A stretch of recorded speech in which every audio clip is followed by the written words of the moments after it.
Hey Basic Witches, welcome back. It's Dreadful D with D's Dreadful Creations. Today we are going to make some floating bleeding candles.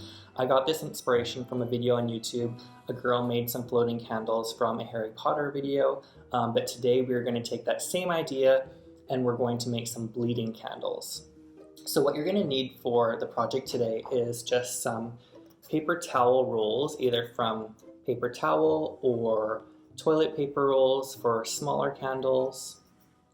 You're going to need a glue gun, some blood, some flickering LED candles, a pair of scissors, some extra cardboard, and a needle as well as some fishing line. So the first thing we're going to do is we're going to take our paper towel roll and we're going to cut a little bit off. I don't want the candle to be this long. I probably want it to be 3/4 of this length, so I'm just going to cut off 1/4.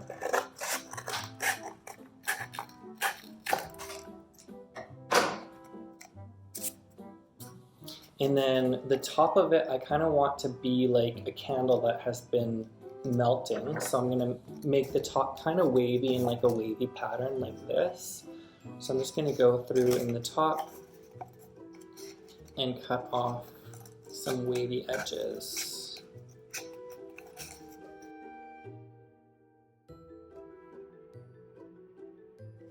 Just like that. Okay, and then the next thing we're going to do is we're going to take our glue gun. Just make sure you have a bunch of glue and you have some paper towels underneath you so you don't get the glue everywhere. And what we're going to do is we're going to go from the top and just leave like dripping marks like it's a dripping candle. So start from the top and just make some drip marks going down. Make some longer than others so it looks natural.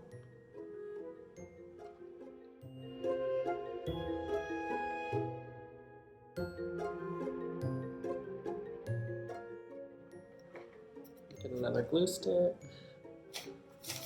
So I've already gone through like 2 glue sticks with this, 1 candle. So yeah, like I said, you're gonna need quite a few glue sticks.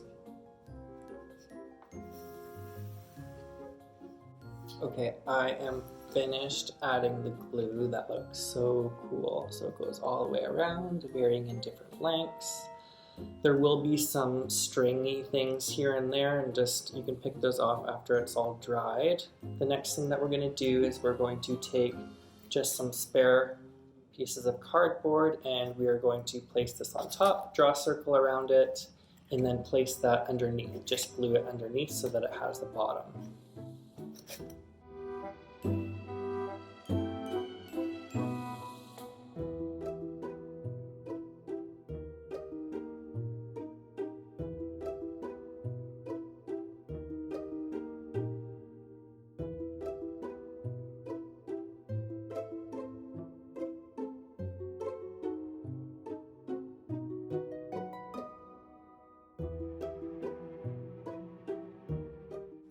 You're going to want it to be perfect size, so not too big, otherwise it will stick out from the bottom and not look real.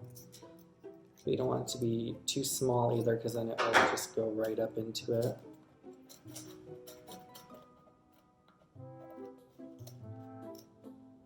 That's good enough. Okay, so then what we're going to do is we're just going to place a little bit of dollop of glue around the edge, and then I'm going to place that right on top and just let that dry. There, I think that is good. So as you can see, just around the top, I've just added a little bit of glue just to hold it in place. So the next thing we're going to do is we're going to take these outside.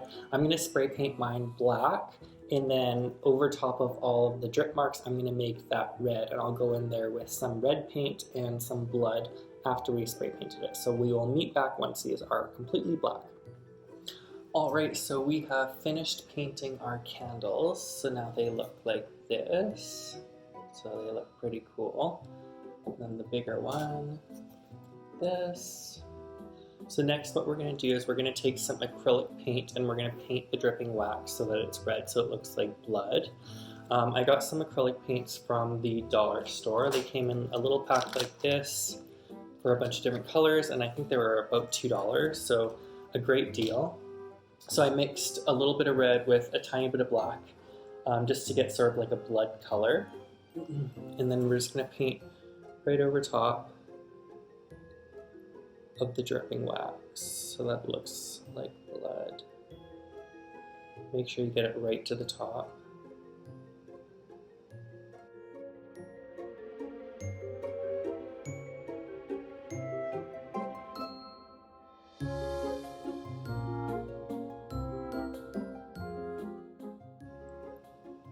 So that's sort of what it's looking like. So I will go ahead and paint the rest of these, and I will show you what they look like when they're finished. Okay, so we have completely let the red paint dry on these, and I've gone ahead and done a second coat of the red, and then for these ones up front here, these are finished. I've added some fake blood on the outside. So the paint that I was using was from the dollar store, and it's a vermilion red, so it kind of has like an orangey tone to it, which is good because when you apply the paint to the glue, it kind of makes it a little bit translucent. That's why I did 2 coats as well, as you can see. So it's not quite as dark as I wanted it to be, and that's why I added the fake blood on there. The fake blood that I'm going to use is from Party City. You can get this pretty much anywhere. It's blood scab, so it's more like a jam consistency. So it's thicker than your normal fake blood, pardon me. So what we're going to do is we're going to take some of this, and we're just going to coat the outside, and then let that dry, and it will end up looking like the ones up front here that are finished. And I can give you a better look at those ones. So they look really creepy, and it actually looks like blood. So let's go ahead and paint this one.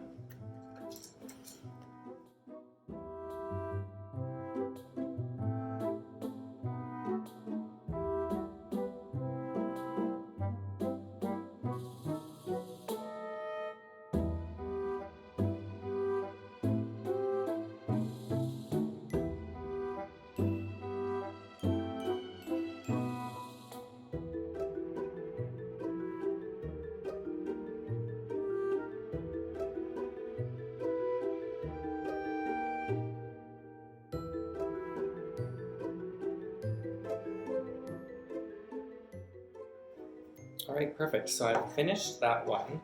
I'm going to show you what it looks like. So it looks like just like the other ones. It's going to take a while to dry, probably a couple hours to dry. So we'll just set it aside to dry. In the meantime, we'll finish these ones off. So what we're going to do is it has that hollow inside. So in order to get a candle to sit in there, and I just bought these little electric tea lights. They're battery operated from the dollar store. I think it was like $1.25 for 2.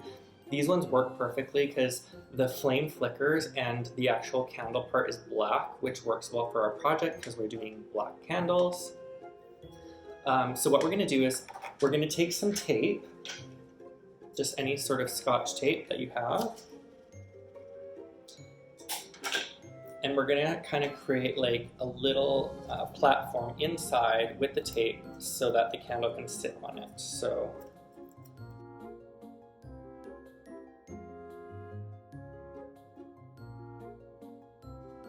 and you want it to be deep enough that the candle will sit in there and show a little bit of the flame, but not so high that a lot of the black part is showing.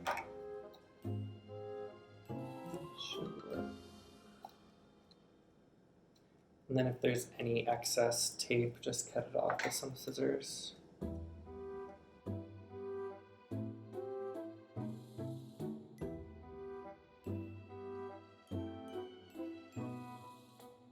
Okay, so I'll show you what I've done inside. Is just created a little bit of a platform for the candle to sit on. So when the candle goes in there, it'll sit there nicely.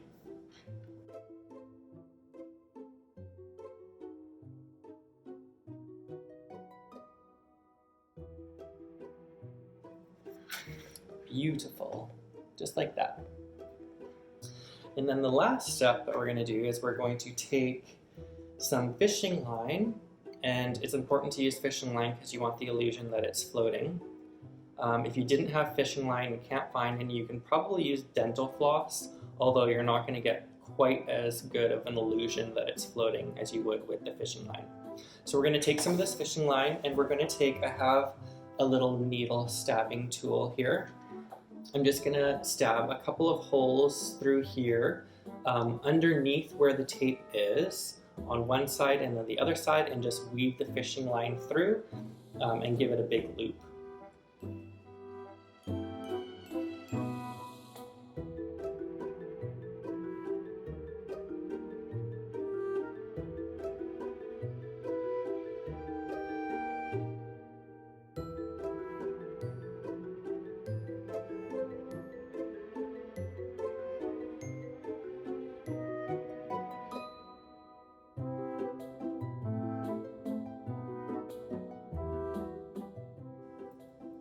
So give yourself enough slack depending on how low you want the candle to hang.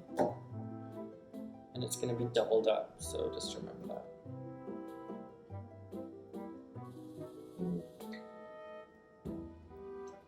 I'm going to make this one kind of low. It's going to be in the steady, so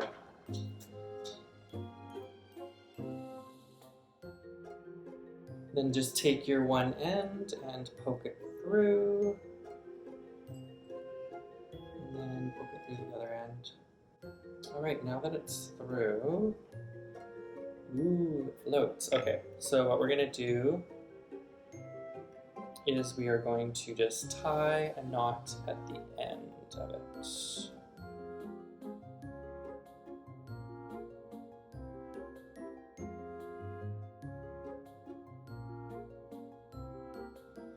Turn on your flickering light. Place it inside there. And you have your floating candle. So the last thing that you're going to want to do is you're going to want to use a clear thumbtack and just thumbtack it into the ceiling, and it should hold it. Thank you for watching, guys. Hopefully you enjoyed that video. Please subscribe and hit that bell so you stay up to date with all of Dreadful D's creations. See you next time.